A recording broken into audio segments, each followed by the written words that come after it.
For those that don't know, beware advantages are concealed parchments hidden on the island beginning in Survivor 41. Typically they involve contestants having to do a mini challenge, with success granting them a useful advantage, but if they fail they typically lose their vote at the next tribal council. Today I'll be ranking all 4 current variations and letting you know what I think about them. Nonetheless, let's get into it. At 4 I have the OG, the original, broccoli, which I believe is just a small bunch of trees.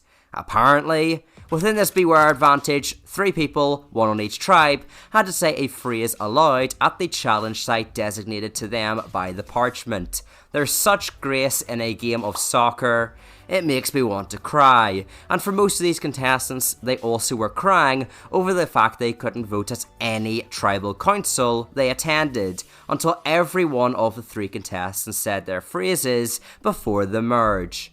This is my main issue. Advantages in Survivor are already dependent on you being at the right place at the right time, but now you and 2 other people who you don't even know have to be at the right place. Now, the advantage does eventually reward the 3 contestants each with their own idol, a powerful tool in the game. However, it is to be remembered that failure to find all 3 beware advantages before the merge will result in none of the idols having power. But even if you accomplish everything, the idols are still extremely weak due to everyone in the game knowing you have something just because you talked about how butterflies are just dead relatives saying hi 3 times in the same monotone manner.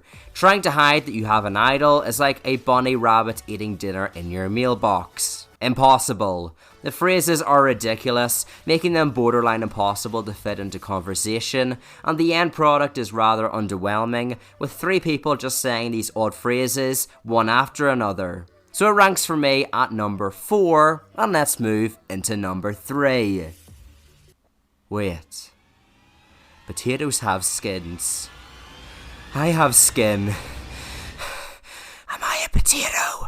Speeding into number 3 is the summit twist, only used once in Survivor 41.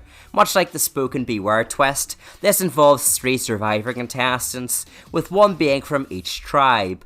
The 3 in this dilemma included Sydney, Tiffany, and Brad. What I really like about this is the aspect of them having to escape from camp under the cover of nightfall to find a boat on the shore and take the trip. It's very mysterious and reminds me of the type of twists you see in Discord Survivor orgs. It's important to note the contestants also could lose their vote through this beware advantage for failing to get on the boat at nightfall, which in my opinion is far more fair punishment than the latter's. Then on the island, it's pretty much the same summit dilemma we've seen for the past 2 episodes, except without the massive arrow of doom.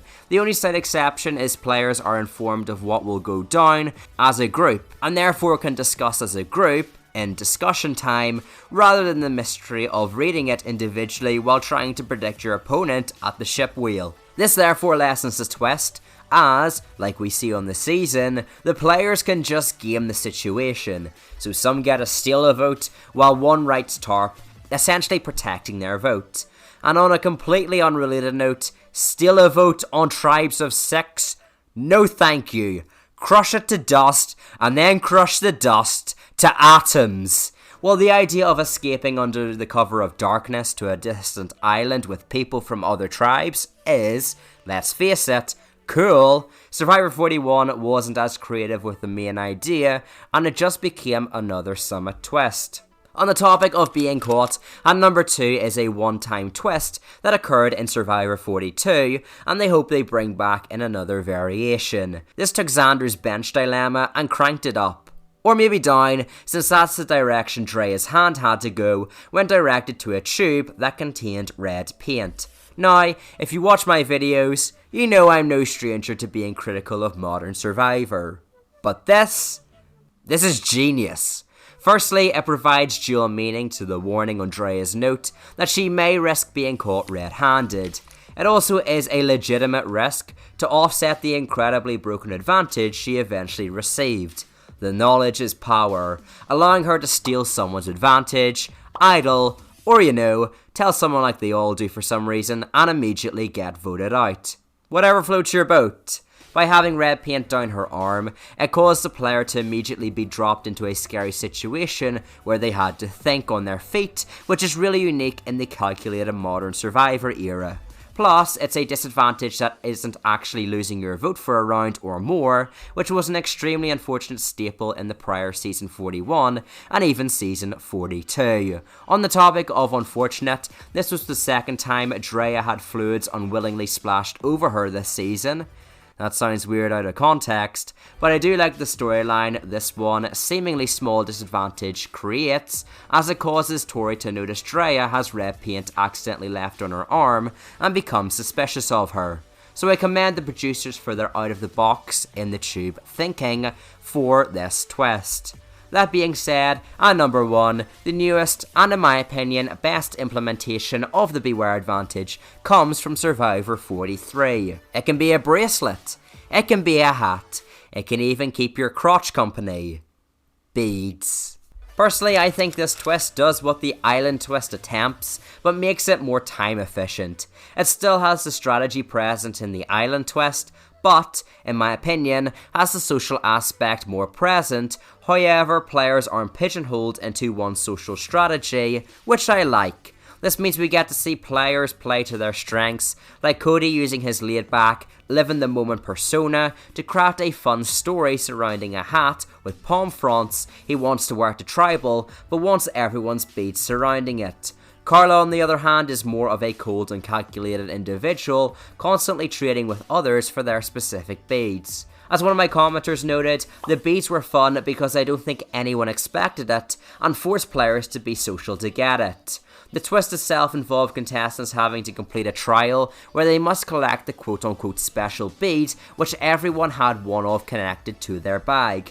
They had to convince all the cast members to give them their beads, essentially having a build-your-own idol. If they collect all the beads, they get an idol, however. If they don't, they lose their vote, which is a harsh punishment but feels fair. It's far more fair than Xander losing his vote and being forced to talk about his dead relatives for the entire pre-merge despite finding, an advantage. Honestly, if I had to compare this Beware advantage to something, it would be the Trials and Island of the Idols, which isn't a bad thing at all, and exercises a key skill, social, and somewhat strategic in this case.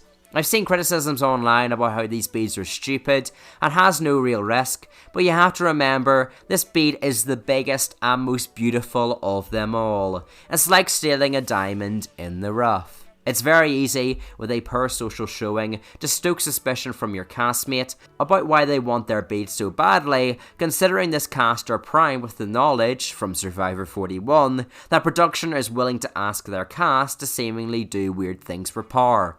But even at that, this cast is game savvy and akin to the likes of Bob and Gabon could fear their tribe mate is trying to make a fake idol out of their bead, which again is a big red target. Ultimately, I think this twist is the most successful adaptation, and the fact that 3 different people found it but used different strategies to gain the beads speaks volumes for its variance.